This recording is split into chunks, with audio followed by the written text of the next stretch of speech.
आज हम आए हैं आमेर किला। आमेर किला मेरे जस्ट पीछे है और उस किले के ऊपर एक और किला है, वो है जयगढ़ किला। इसकी वीडियो मैंने पहले डाल चुकी है। पहले हम चिड़ियों के लिए दाना डालते हैं, उसके बाद मछलियों के लिए भी हम दाना डालेंगे। तो पहले दाना डालते हैं, उसके बाद हम अंदर किले में जाएंगे।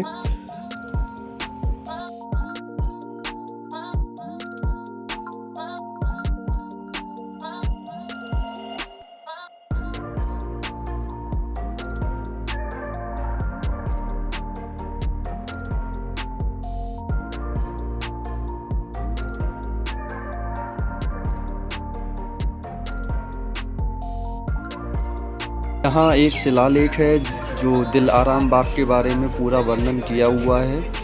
तो दोस्तों, ये जिस बाग में हम आए हैं ये है दिल आराम बाग। इसके साइड में एक है राम बाग और दूसरी तरफ है केसर बाग। तो दोस्तों, ये दो छतरियाँ आप देख रहे हैं, एक इधर है और ये दूसरी तरफ ये है।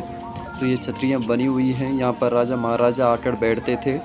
और सामने आप आमेर किला देख रहे हैं, ये मावटा झील है और इसके सामने आप एक जो चारों तरफ जो दीवार है ये आमेर के चारों ओर है और ये 12 किलोमीटर लंबी है। ये दुनिया की सबसे बड़ी तीसरी दीवार है। तो अब हम चलते हैं ऊपर की ओर जहाँ आमेर किला है। आमेर किले पर जाने के लिए दो रास्ते हैं, एक पैदल के द्वारा आप जा सकते हैं और एक आप अपनी गाड़ी के द्वारा भी जा सकते हैं, जीप भी जाती है। तो दोस्तों, अब हमें काफ़ी सारी सीढ़ियाँ चढ़नी पड़ेंगी। तो पहले ऊपर चढ़ते हैं और काफ़ी परेशानियाँ हो जाती हैं ऊपर चढ़ते चढ़ते। काफ़ी ऊंचा किला है ये और यहाँ पर आप देख सकते हैं कि दूसरी ओर भी एक रास्ता है, इधर से भी आप पैदल आ सकते हैं। और इस तरफ एक मैं आपको दिखाता हूँ, यहाँ पर मावटा झील येरी, और ये अभी हम आए थे वहाँ से, ये वो रास्ता है दिल आराम बाग। और सामने आप देख सकते हैं ये कितनी बड़ी दीवार है। और जो दूसरी ओर जो बाग है ये केसर बाग है।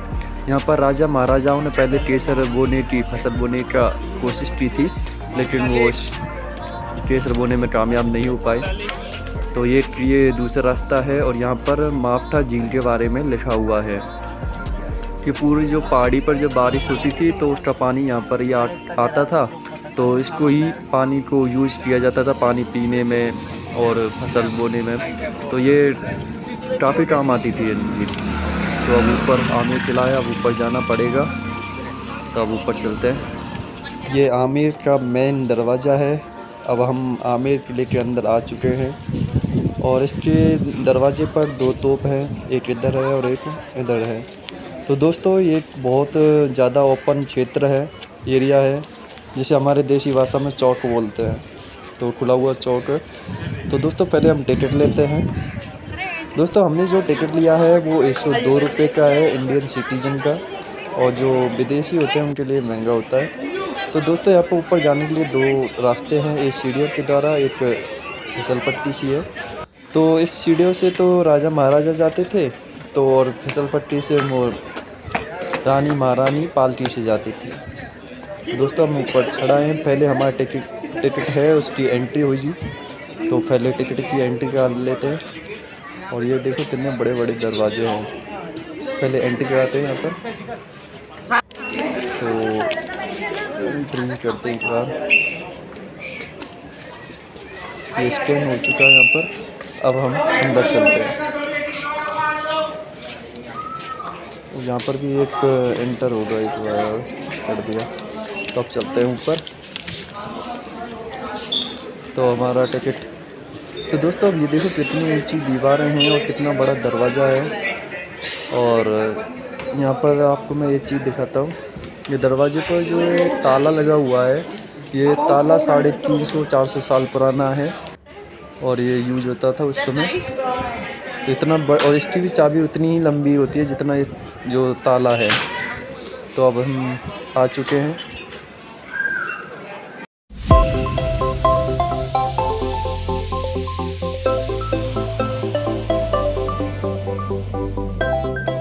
यहाँ एक शिलालेख है जिस पर स्नान घर लिखा हुआ है, जिसे अरबी भाषा में हमाम कहते हैं।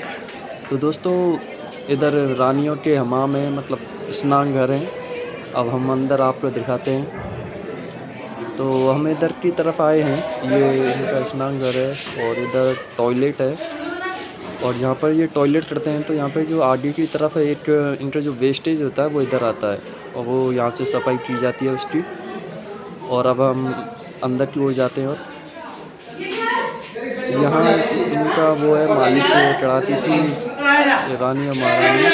तो यहाँ पर इनका यहाँ एक वेंटिलेशन है और वेंटिलेशन से आप देख सकते हैं केसर बाग साफ दिखाई देता है यहाँ से। अब हम अंदर की ओर चलते हैं। यहाँ है इनका स्नान घर। यहाँ रानियाँ बैठकर स्नान करती थी और यहाँ से ठंडा और गर्म पानी का इस्तेमाल किया जाता था।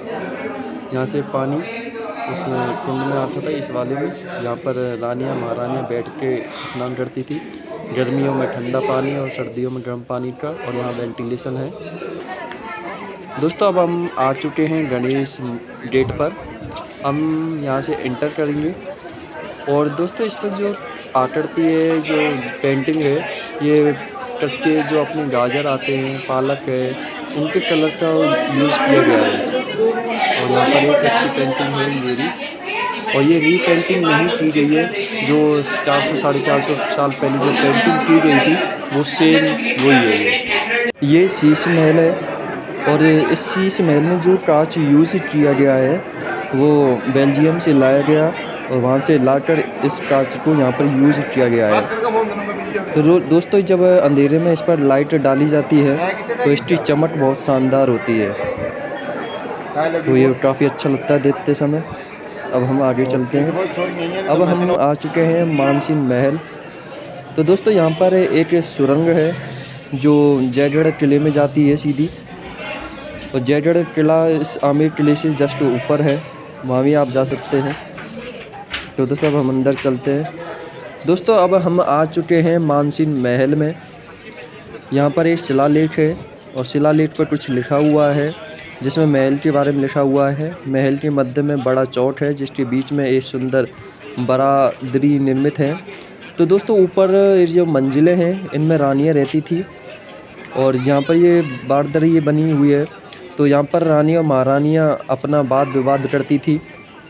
तो दोस्तों हर दिशा में आपको नीचे 2 दरवाजे दिखेंगे। हर दीवार पर आप देख सकते हैं 2 दरवाजे हैं। यहाँ से रानी और महारानियाँ अंदर जाती थी ऊपर। तो दोस्तों यहाँ पे ये सीढ़ी है और साइड में ये दीवार है। तो ऐसे ही एक पार्टीशन बनाया हुआ है हर दिशा में, ताकि राजा और महाराजा जब भी आते हैं तो दूसरी रानी को पता नहीं चले कि वो किस रानी के पास गया है। तो ऐसा होता है। तो दोस्तों अब मैं आपको सामने की ओर ले जाता हूँ। यहाँ भी ऐसे ही 2 सीढ़ियाँ हैं ऊपर चढ़ने के लिए और बीच में दीवार है। अब हम आ चुके हैं अंदर। दोस्तों देखिए इधर है ये सीढ़ी और दूसरी तरफ भी ऐसी ही सीढ़ी है इस दीवार के साइड में ही। ये दूसरी रानी का है और इधर दूसरी रानी का महल है। तो दोस्तों ऊपर रूम्स हैं जो रानियों के हैं। ये नटराज की मूर्तियाँ हैं। ये बहुत पुरानी मूर्ति है। ये पुराने महल ऐसे हैं कि इनमें आदमी खो जाता है भाई। कहीं भी जाओ एक रास्ता इधर से जा रहा है, दूसरा उधर से जा रहा है, पता ही नहीं चलता। पूरा भूल भुलैया है। बिना गाइड के आपको कुछ भी पता नहीं लगने वाला कि कौन सा कमरा किसका है और मतलब जो भी कमरा है उसके बारे में कोई पता नहीं लगेगा। यह एक संदूक है जिसमें रानी अपने गहने रखती थी। इतना बड़ा संदूक जिसमें सोच लो कितना गहना रखते थे वो। ऐसे ही और भी संदूक थे जिन्हें सिटी पैलेस पहुंचा दिया गया है। अब हम बाहर आते हैं।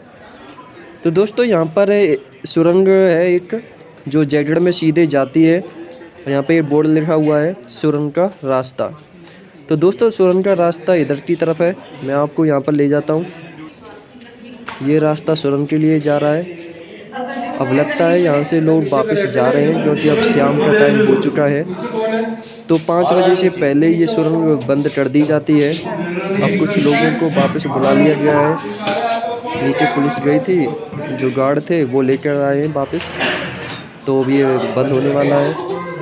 तो दोस्तों यहाँ पर ये आपने एक पिक्चर में देखा होगा, शायद मेरे हिसाब से अकबर मूवी या शायद अकबरी मूवी है, उसमें इसे लाया गया था आमिर। तो ये इतना बड़ा टर्चा था। तो यहाँ पर वो अपना जो भी शूटिंग करी थी उस टाइम का ये। तो यहाँ पर है मीना बाज़ार आर्ट गैलरी, ये मीना बाज़ार है। यहाँ पर जो पुराने सामान होते हैं वो मिलते थे। अब हम दोस्तों अब चलते हैं, बस इतना ही था आमेर किला। अब हम एग्जिट पर आ चुके हैं। ये पुराना लॉक है जो मैंने पहले आपको भी बताया था, इतनी ही बड़ी चाबी होती है। पुराना लॉक है, 350-400 साल पुराना है। यहाँ पर कुछ गाइड है। तो दोस्तों ये थी हमारी आमेर किले की विजिट। तो आपको हमारी वीडियो अच्छी लगी तो लाइक कर दें, चैनल को सब्सक्राइब कर दें और नोटिफिकेशन बेल ऑन कर दें